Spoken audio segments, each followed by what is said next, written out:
Buka. Ya, poinnya di sini adalah anggota DPR itu pasif begitu. Jadi tidak perlu ada kekhawatiran bahwa ini akan menjadi mainan oleh anggota-anggota DPR yang memiliki dana nanti misalnya kalau disetujui 20 miliar per anggota. Bagaimana menurut Anda dari ICW? Pertama, kita harus meletakkan bukan pada konteks pasif atau aktifnya, tapi landasan konstitusionalnya. Kalau hari ini kita dengar beberapa argumentasi dari anggota DPR RI, mereka beralasan ini adalah kewenangan sesuai dengan mandat Undang-Undang MD3. MD3, benar. Tapi tunggu dulu, apakah kemudian MD3 hanya menjadi acuan tunggal, boleh atau tidaknya dana aspirasi ini? Kita belum berdebat soal setuju atau tidak setuju, tapi soal landasan konstitusional dulu. Kalau kita mengacu kepada pasal 12 ayat 2 Undang-Undang 17 tahun 2003 tentang keuangan negara, di situ jelas disebutkan bahwa RAPBN disusun berdasarkan RKP, Rencana Kerja Pemerintah. Kalau ada yang namanya dana aspirasi, pasti akan merusak skema penganggaran dan skema pembangunan itu sendiri. Kenapa demikian? Kenapa demikian? Karena kalau kita lihat proses pembahasan pembangunan itu kan dilakukan secara bertingkat. Ada musrembang, dilakukan di tahapan kecamatan, kecamatan naik kabupaten kota, kabupaten kota naik provinsi sampai dengan pusat. Itu mau diletakkan di mana? Seharusnya DPR mengintervensi proses musrembang itu. Ada konstituen saya butuh jembatan, masukkan di dalam aspirasi masuk di situ. Masuk di situ. Tidak perlu langsung lagi sekarang sebagai jembatan. Ya? Tidak perlu seperti itu. Nah, ujung-ujungnya kita patut curiga ini adalah bagian juga dari apa yang kita sebut dengan pork barrel, gentong babi. Atau ini sebenarnya sudah lama, Mas Indra. Kalau kita ingat tahun 2010. Dalam pembahasannya juga ada wacana di tahun 2011 dan aspirasi sebesar 15 miliar rupiah. Pada waktu itu terjadi perdebatan yang sangat serius dan kemudian DPR mundur. Nah, hari ini diwacanakan lagi dengan jumlah fantastis sebesar 20 miliar rupiah. Yang kita tidak pernah mengenal dari mana asal-usul penghitungan tersebut. Kalau yang selama ini diterima dan aspirasi itu sebesar 1,12 miliar rupiah. Kenapa kemudian muncul angka 20 miliar? Naik 2 kali lipat saja sudah dipertanyakan. Ini udah berkali-kali. 20 miliar, asbabun nuzul munculnya angka-angka itu juga menjadi perdebatan. Tidak realistis tentunya dari segi jumlah, tidak realistis juga dari segi alasan kenapa. Tadi Anda sempat singgung soal pork barrel tadi atau gentong babi tadi, apa masalahnya di mana? Masalahnya begini, Mas Indra. Pork barrel tadi. Desain-desain ini sering dipergunakan sebelum pilkada, sebelum tentu dengan pileg, ada upaya kemudian kickback yang potensial diterima oleh anggota DPR RI ketika itu benar-benar direalisasikan. Ini tidak seperti apa yang disampaikan oleh Pak Fahri Hamzah tadi. Ini bukan soal aktif atau soal pasif. Tetapi realitas di lapangan akan berbeda, bertolak belakang. Yang paling mudah dan yang paling hangat kita adalah mengkomparasikan dengan apa yang terjadi di DKI hari ini. Muncul tiba-tiba anggaran UPS. Pada sekolah nggak butuh UPS. Artinya ada orang yang kemudian mengatur kebijakan-kebijakan yang sebenarnya belum tentu dibutuhkan oleh warga, belum tentu dibutuhkan oleh konstituen. Kalau misalnya ada anggota DPR yang beralasan bahwa warga mereka butuh jembatan, padahal yang kemudian beralasan butuh jembatan anggota DPR, padahal yang dibutuhkan warga adalah jalan. Tetapi akan banyak pola-pola seperti itu. Tapi yang dijadikan alasan oleh anggota DPR, termasuk juga tadi menurut pernyataan Wakil Ketua DPR, salah satunya adalah justru itu agar selama ini terjadi ketimpangan, kesalahan ketika sebuah daerah dibangun dengan dana tertentu, ternyata itu tidak sesuai dengan apa yang dibutuhkan. Itu juga dijadikan alasan oleh anggota DPR. Bagaimana Bung Lisius melihat ini?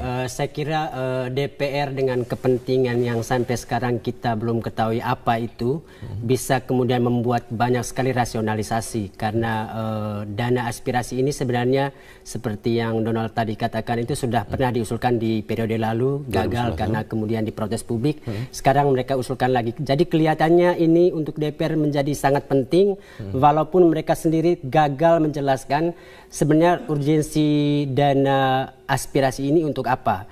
Yang kita bisa katakan sekarang itu DPR ini untuk fungsi pokok yang diatur atau yang diamanatkan undang-undang untuk mereka lakukan, mereka gagal melakukannya. 3 fungsi yang mereka pegang, legislasi, pengawasan, dan budgeting. Itu sampai sekarang berantakan. Kalau yang masuk ini bukan budgeting, salah, masih belum? Ya, apakah ini bukan termasuk dari budgeting misalnya? Belum, saya kira memang ini mulai dibicarakan karena sekarang proses pembahasan awal RAPBN 2016.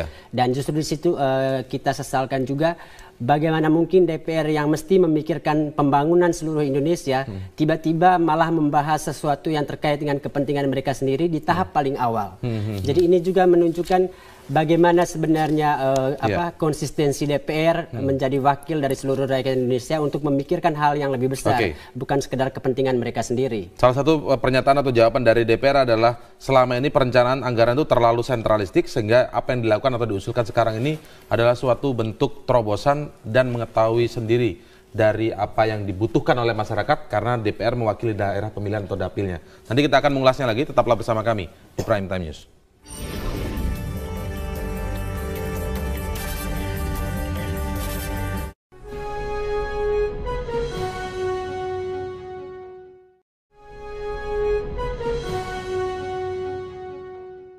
Tidak ada fungsi eksekutif sebab mekanismenya itu kan termasuk dalam tahun anggaran kan.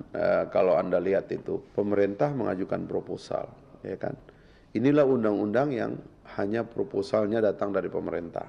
Nah, sekarang pemerintah itu kan setiap saat juga di-challenge kemampuannya untuk mengagregasi kepentingan publik di dalam anggaran. Dan oleh sebagian orang dikatakan kita ini masih terlalu sentralistik, Menteri Keuangan terlalu powerful, perencanaan itu terlalu dikontrol oleh katakanlah Bappenas, Direktorat Jenderal Anggaran dan sebagainya. Nah sekarang kita mesti membuat terobosan-terobosan, ini bukan dewan, ini adalah rakyat, masyarakat. Mereka mengajukan itu dengan prosedur yang resmi. Tidak bisa dikomando-komando lalu kemudian jalur saya saja atau keluarga saya, tidak bisa itu. Ini transparan terbuka. Ya, itu argumentasi yang disampaikan oleh Wakil Ketua DPR tentang mengapa dana aspirasi menjadi penting selama ini terlalu sentralistik di Menteri Keuangan. Kemudian ini kan bisa juga, dan ini bukan dewan katanya, ini adalah kepentingan masyarakat. Dewan tidak melakukan apa-apa. Kebiasaan elit dan anggota dewan itu selalu mengatasnamakan rakyat, padahal kepentingannya adalah kepentingan partai. Jadi kami tentu sanksi. Kami juga adalah bagian dari publik, civil society. Sampai dengan hari ini kita tidak pernah mendengar kelompok-kelompok masyarakat secara luas mendukung keberadaan dari dana-dana aspirasi itu sendiri. Karena memang masyarakat pada akar rumput pun memahami bahwa pembahasan itu dilakukan secara berjenjang. Apa yang kemudian kebijakan, apa yang kemudian mereka usulkan, pembangunan fisik, infrastruktur di daerah tertentu, tidak bisa direalisasikan pada saat tertentu karena memang ada keterbatasan anggaran di situ.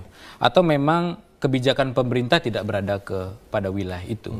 Jadi menurut kami justru sekali lagi ini mengacaukan skema pembangunan dan skema penganggaran yang kemudian diatur di dalam Undang-Undang Keuangan Negara. Tadi sempat disinggung apakah ini kemudian kuasi atau semi eksekutif. Realisasinya tentu akan terjadi begitu. Karena akan ada proposal, kemudian kebijakan-kebijakan yang sudah didesain seperti oleh Bappenas sampai dengan turunan-turunannya ke bawah akan diintervensi dengan kebijakan-kebijakan. Itu tadi disebut terlalu dikuasai oleh Bappenas tadi. Ya, akan kemudian mengintervensi dan akan mengganggu skala prioritas pembangunan. Sekali lagi analoginya di DKI paling contoh menggambarkannya karena paling heboh, sekolah tidak butuh UPS tapi diberikan UPS. Hal itu akan terjadi ketika DPR berlaku demikian. Siapa yang kemudian akan memfilter apa butuh apa dan kapan kebutuhan itu terjadi. Dan ini historis Mas Indra, dengan kritik termasuk dengan Pak Fahri Hamzah sendiri. Sering beliau menyatakan bahwa pemerintah realisasi penerimaan pajak meleset, kemudian juga APBN defisit. Ini kan membuktikan bahwa keuangan negara kita kurang untuk mencukupi kebutuhan masyarakat dengan belanja rutin dan belanja-belanja yang lainnya. Dengan apa yang diminta sekarang ini? Tetapi justru ketika itu diminta hari ini, angka sebesar lebih kurang 11 triliun, ini kontraproduktif dengan kritik-kritik yang sering disampaikan kepada pemerintah. Jadi sekali lagi, ini agenda partai, bukan agenda rakyat. Kalau agenda rakyat adalah pembangunan infrastruktur yang dilakukan secara berjenjang dan toolsnya banyak. Ada media sosial yang bisa digunakan. Sekarang apalagi Mas Indra, ada dana desa. Dana desa juga bisa dimanfaatkan untuk berbagai macam kebutuhan-kebutuhan yang berkaitan langsung dan lebih mudah prosesnya tanpa melalui proses berjenjang. Begitu. Baik, nanti kita harus break dulu. Nanti kita akan lanjutkan lagi ya Bang Lusius. Tetaplah bersama kami pemirsa di Prime Time News.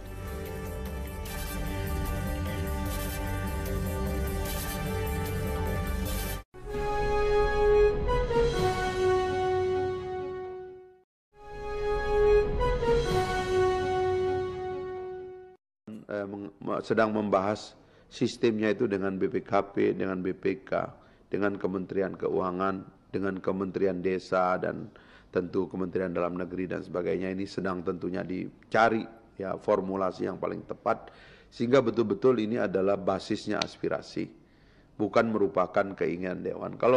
Saya kira kalau bicara keinginan dewan ya, kalau mau itu orang lebih suka sembunyi-sembunyi untuk angka yang lebih besar. Kalau ini kan dibuka, ya kan, 20 miliar untuk semua orang terbuka, dan saya harus membuat pengumuman nanti. Saya telah menggunakan kewenangan alokasi kepada siapa dan harus kita buka, publik kemudian membaca. Kalau ada apa-apa ya memang harus dipersoalkan, ya kan. Kalau ada korupsi harus disikat. Apabila itu kurang. Bagaimana kalau mekanisme seperti yang disampaikan oleh Pak Fahri dan juga itu nanti dibahas dengan lembaga-lembaga lain, misalnya BPKP?